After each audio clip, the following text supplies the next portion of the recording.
Based on sa National Internal Revenue Code, wala naman nung distinction whether ikaw pribadong individual or ikaw government official, no? Ang general rule first sa Section 270, dapat nun confidential ho ito, no? Na hindi yung dinidisclose. Okay. Kung dinidisclose nyo, meron ng mga penalty yan, fine and imprisonment, no? Pero may exception ho yan, no? Ang exception niyan sa Section 71, kung humingi ka ng permiso sa presidente at binigyan ka ng permiso, pwede mo lahat yung income tax return, which is so yung ginawa namin noon sa corona impeachment, no? Humingi kami ng permiso sa presidente at na-release ho yung mga income tax return, no? At saka yung pangalawa, yung kunyari may humihingi na foreign government, kasi mayroon tayong treaty obligation na exchange of information. Opo. Kailangan natin bigayan. At pangatlong exception rin na kunyari meron ng requirement sa batas na dapat maglilista tayo ng top taxpayer. Di ba? So yung information na yan lumalabas.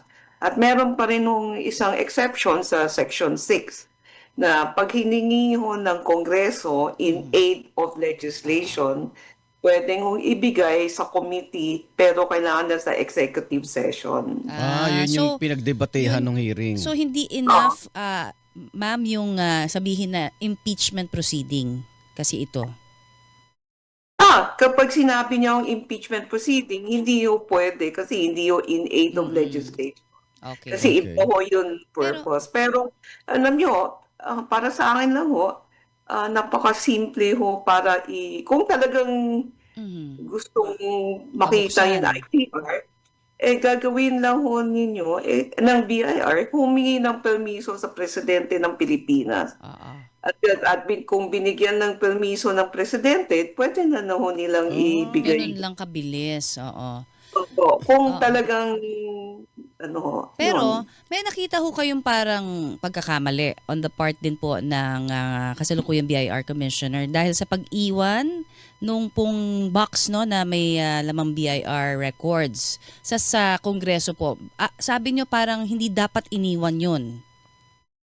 Para sa akin kasi, di ba, consistency. Kung sinabi nyo, hindi ko pwedeng ibigay sa inyo dahil hindi kayo pasok sa exception, hindi ba bakit nyo dinala at bakit nyo iniwan, di ba? Parang hindi yung consistent sa sinabi nyo, di ba? So kung yan ang paniwala nyo, dapat pinanindigan yun, di ba? Hindi na iniwan doon o wala nang sinabmit. Kasi parang iwas pusoy, di ba? Opo. Bahala kayo, di ba?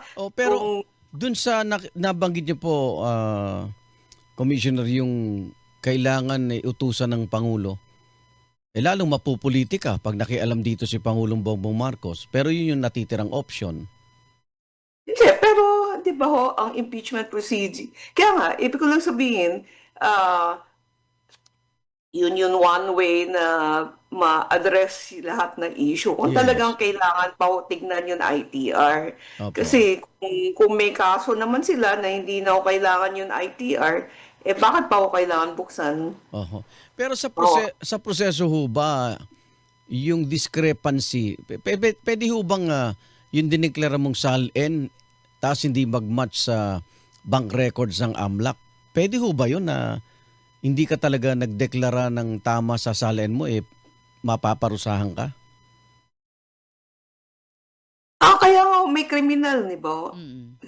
Kasi meron batas, hindi yun natin sinusunod. So talagang pwede hong mangyari yun, no? Kaya may criminal liability, hindi naman ho,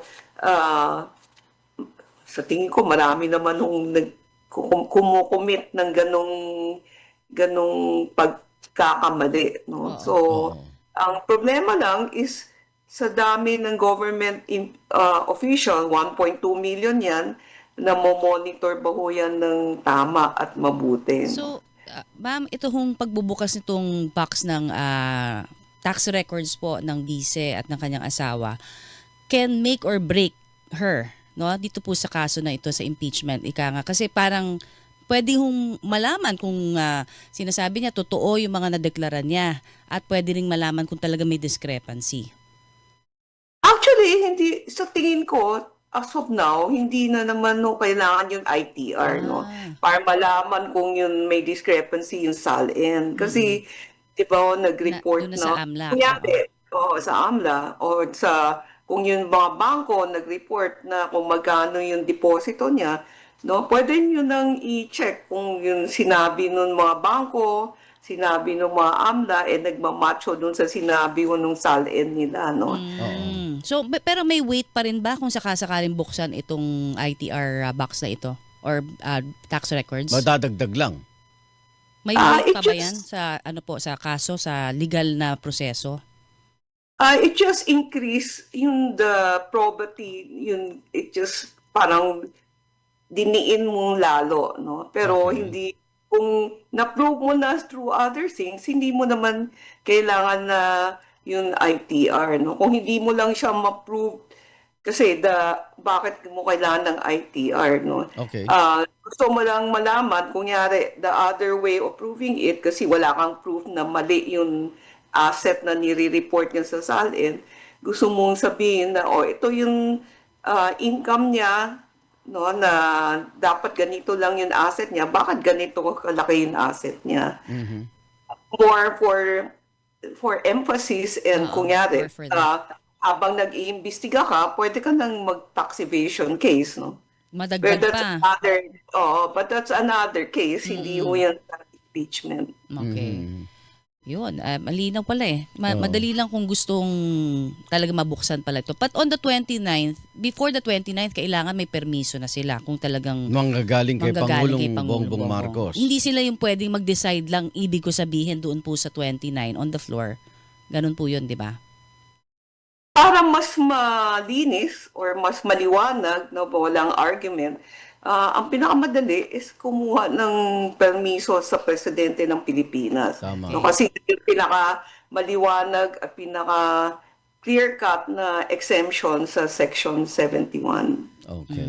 Ayun. Pero sa obserbasyon ninyo, walang ano tong ITR.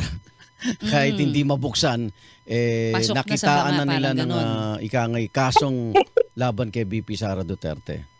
Pwede, hindi ko naman sinabi, hindi ko siya pini-prejudge, no? Pero Opo. pwede mo naman i-prove through other things. May no? ibang Hindi- bagay. Opo. na hindi kailangan yung ITR, no? Oo. Alright. Yun. Ayun. Bakit labis na kontrobersyal ang nilabas na report ng Anti-Money Laundering Council kay VP Sara Duterte at sa asawang si Manasseh Carpio sa impeachment hearing kahapon?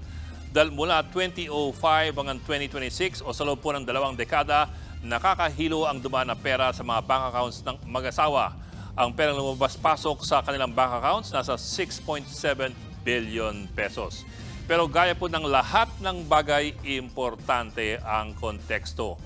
Ang 6.7 billion pesos na yan ay ang total na transaction amounts. Ibig pong sabihin, pinagsama-sama ang inflows at yung outflows, yung perang pumasok sa bangko at yung perang lumabas. Ibig sabihin, kung halimbawa magdeposito ka ng 100 pesos ngayon at next week mag-withdraw ka ng 50 pesos, ang total transaction amount sa iyong account ay 150 pesos. Kaya't maaaring ang mas reasonabling tignan ay ang neto. Ibig pong sabihin, ibawas mo ang perang lumabas sa perang pumasok para may ideya ka kung magkano ang maaring natira sa bangko. Kung deposit ng 100 at withdraw ng 50, syempre 50 ang natira.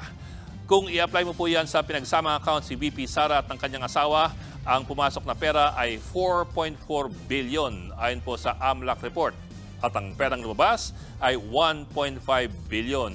So ang neto po ay 2.87 billion pesos. Napakalaki pa rin po pero hindi na kasing laki noong 6.7 billion. Ngayon, yan ba ang suma total na laman ng mga accounts? Siyempre, hindi po natin alam dahil confidential ang mga bank records. Pero kahit papano, may ideya na tayo kung gaano kalaki o kaliit ang maaring natitira. Pero ito pa ang dagdag na konteksto. Iyan pong mga numerong nilabas ng AMLAC kahapon ay para lamang sa mga transaksyon na red flag ng mga bangko dahil nagduda sila. Ito yung mga tinatawag na covered or suspicious transactions. Kumbaga, hindi pa po kasama dito ang mga normal na mga withdrawal at deposito ng mag-asawa. Ito lamang po ang mga transaksyon na pinaghinalaan ng mga bangko. At yan pa po ang isa pang konteksto. Ang paghihinala at ang pag-red flag ng mga transaksyon hindi po galing sa Anti-Money Laundering Council or AMLAC. Ang mga bangko po mismo na mag-asawa ang nag-report ng mga tinagurian nilang suspicious transactions sa Anti-Money Laundering Council. At yan naman po ang sinabit ng AMLAC kahapon sa Justice Committee hearing. At ito po, may isa pang punto na malamang ay mainit na pagtatalunan pag dumating po ito sa isang impeachment trial. Napupuna ang Vice Presidente dahil ang laki ng dumaloy na pera sa kanyang mga bank accounts kumpara sa kanyang pinakahuling SALN. Ang mga suspicious inflows na pumasok sa kanyang bank accounts sa nakarang 2 dekada nasa 1.8 billion pesos. Ang lumabas naman ay nasa 1.2 billion. So meron pong neto na 621 million. Pero sa kanyang huling SALN noong 2024, ang net assets niya nasa 88 million pesos lamang. Net assets po yan. So, hindi lamang pera sa bangko, lahat na po yan ng ari-arian, kasama ang bahay, lupa, kotse, mga alahas, at mga investments. Pero, kung titingnan mo ang AMLAC report, ang malaking galaw po talaga ng pera nasa taong 2006 hanggang 2014. Daan-daang milyones ang dumaan sa kanyang mga bank accounts. Mayroong 700 million, mayroong 600 million, and so on down the line. Yun lang, ito po'y panahon na si Sara Duterte ay Vice Mayor o Mayor pa ng Davao City. Pero sa panahon nung si Sara ay Vice Presidente na, lumiit po ang dumadaang pera sa kanyang mga bank accounts. Meron pong 40 million, meron pang 1 million. Napaka-importante po ng tanong na yan dahil ang kinakaharap ni Sara Duterte ay impeachment bilang Vice Presidente. Paano ngayon sa impeachment trial ang pagtitimbang sa mga malaking perang dumaan nung panahon na si Duterte, alkalde pa ng isang syudad? Yun na nga, Kong Ronald tuloy. Sir Ronald! Mainit na init pa rin tong issue ng impeachment, yung impeachment proceedings dito kay VP Sara Duterte. Ano pong take nyo dahil nga ang description nga ng iba ay bombshell, yung pinakawala ni dating Senador Antonio Trillanes at ng AMLAC. Ano pong take nyo sa nangyari nung Wednesday?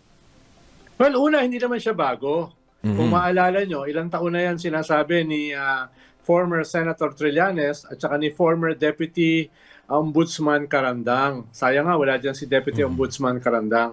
So matagal na nila sinasabi yan. Ang problema noon, hindi siya official. Hindi siya official documents ng AMLAC. Di ba? At hindi siya nanggaling sa mga bangko. Ngayon, official na. Mismo yung AMLAC ang naglabas. 6.77 billion. Initially yan, dahil hindi naman natin alam kung ano pa yung mga bank accounts ni Vice President Sara at yung kanyang asawa. Most probably may mga iba pa yan. No? At lalo na may mga iba pa yung mga properties na pwedeng i-check sa LRA, pwedeng i-check sa LTO, no? etc. So yan ay initial lang. Ang tawag dyan siguro tip of the iceberg. Siguro si Sandro ganyan din dahil hindi pa natin alam kung ano laman ng kanyang bank accounts, ano ba yung kanyang mga mansyon. So malamang marami pa yan. Maraming liabilities. Maraming liabilities. Pero Sir Ronald, sa tingin nyo, itong ganitong bultong ebidensya, sa tingin nyo, mahihirapan ng ipaliwanag ng kampo ni VP Sara dahilan kaya ganun yung naging tugon kasi nung lumabas ito ang unang naging sagot nila yung tukol doon sa travel authority niya. Kaya nga natawa nga ako doon sa kanyang statement. Paano hindi niya sinagot ng maayos itong lumabas na ito? Ang tawag diyan ay whataboutism. Ang tawag diyan. So mga sagot niya, paano yung nangyari dito? What about this? What about that? Hindi naman yun ang issue Ang issue yung kanyang bank accounts. Ang issue yung kanyang SALN. Ang issue yung kanyang tagong kayamanan. No? Undeclared wealth. Yun ang issue Tapos sinasabi niya, tinuturo niya mga iba. Di iba yung kaso ron. Sampahan niya ng kaso. Lalo na hindi naman impeachable officials yun. Sampahan ng kaso. So, doon ako natawa sa kanyang sagot. Napaka-lame. Sana man lang, sa bagay, kung totoo yung mga aligasyon na yan, totoo yung mga bank accounts na yan, ang hirap talaga sagutin. Dahil official document na siya. Kaya, nung originally nabasa ko yung kanyang statement, parang, oops, ano ito? Sir Ronald, so ibig sabihin, ito pong naging pag-iwas din, yung sinasabi nga ng kampo ni VP Sara Duterte na, doon na lang namin sasagutin yan pagdating sa Senado.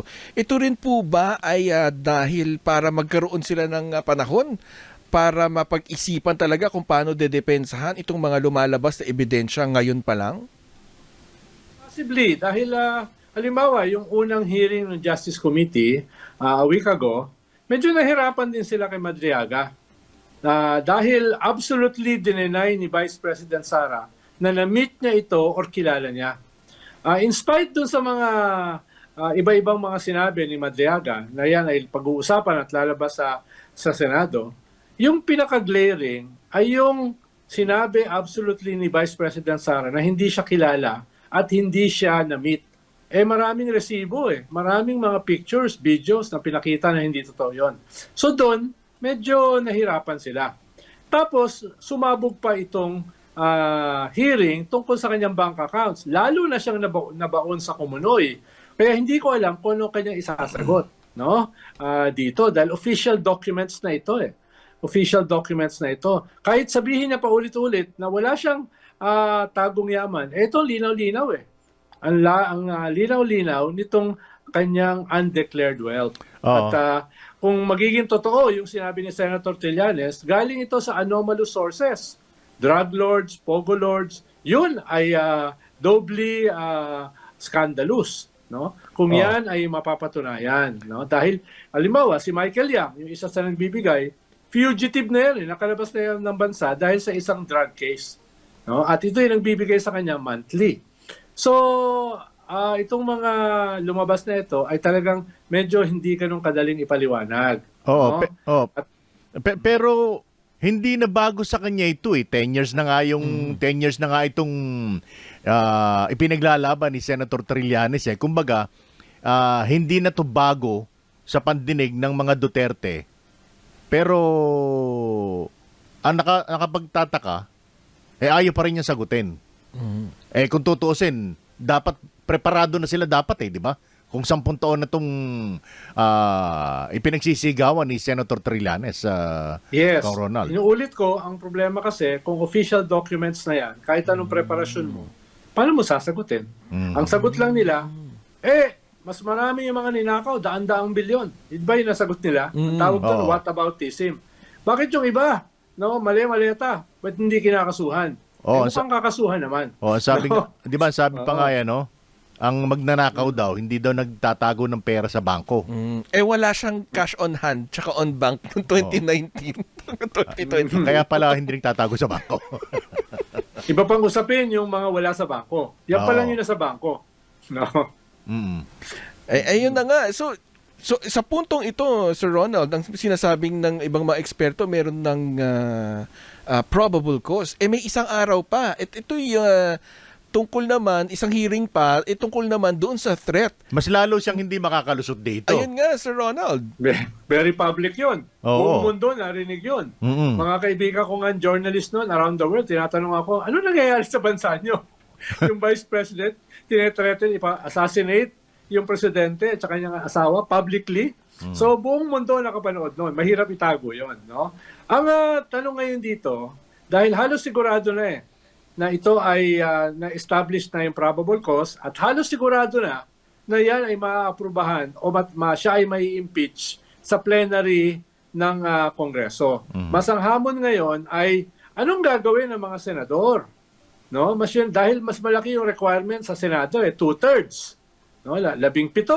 16, 17. So, tingin mo, meron bang senador na hindi i-convict ang isang vice president kung mapapatunayan na totoo na meron siyang undeclared wealth? Oo. At itong undeclared wealth na ito ay galing sa anomalous sources, drug lords, pogo lords. Ano magiging itsura kung yung senador na yon ay hindi siya i-convict? So, Baka magmukha pa nakasama yung senador na yon sa kanyang sindikato. Correct. Baka ma-chismis pa na ito ay kumukuha rin ng pera galing sa mga drug lords at saka mga pogo lords na Sir yan. Ronald, Eh, pinag-usapan din namin yan kahapon na pag nakarating sa Senado, di ba yung mga senator judges, nanunumpa yan na sa katotohanan, ibabata yung kanilang desisyon sa ebidensya, etc. Di ba? Kumbaga, talagang fair, malinis. Alam naman natin na pagdating sa mga allies, di ba, ng isang politiko, nababaliwala yung mga yan So, kung dumating na doon sa punto na yon, paano isa-serve yung purpose ng panunumpa kung ang mas mananaig ay yung alliance, yung political alliance? Una, parang marami sa ating mga politiko, lalo na mga senador, isang weak point nila ay yung pagsumpa. Parang pag may mga sumumpa, ikaw ba maniniwala ka sa kanilang sumpa? Baka mas dapat pa nga sila yung isumpa kaysa sila yung manumpa. No? Ikalawa, kung titignan mo yung Blue Ribbon Committee hearings, ang dami palang senador ang involved. No? Inamin ni Yusek Bernardo, nagdadala siya ng daang-daang bilyon sa mga bahay, sa mga opisina nitong mga senador na ito. No? Manlinaw-linaw na smoking gun Ang nakakapagtaka, ba't hindi pa sila nakukulong? Kung maalala mo, ay 3 senador ang nakulong doon sa panahon ni Napoles. Isa ring former Senate President. 2 powerful na senador at isang dating presidente. At si Napoles mismo. Mas maliit yung perang involved yun. Ngayon, ang lalaki. Paano wala pa rin nakukuha? Kaya medyo yung institusyon ng Senado, medyo humina. Dahil nga dito sa Blue Ribbon Committee meeting na hindi mailabas officially dahil kulang pa yung pirma. 6 pa lang ang pumipirma doon sa kailangan na 9. Kaya ang at stake dito, hindi lamang yung kakasuhan na Vice President. Ang at stake dito, yung Senado mismo as an institution. Paano sila hahatulan dito sa trial ni Vice President Sara Duterte? Yun din ang isang mahalaga. Hindi lang yung Vice President. Yung mga mismong boboto o hindi boboto ay hahatulan ng mamamayan. Hindi lamang sa hindi lamang sa eleksyon sa 2028 dahil marami dyan tatakbo for election Kung hindi sa possible na mga cases na maisasampa sa kanila.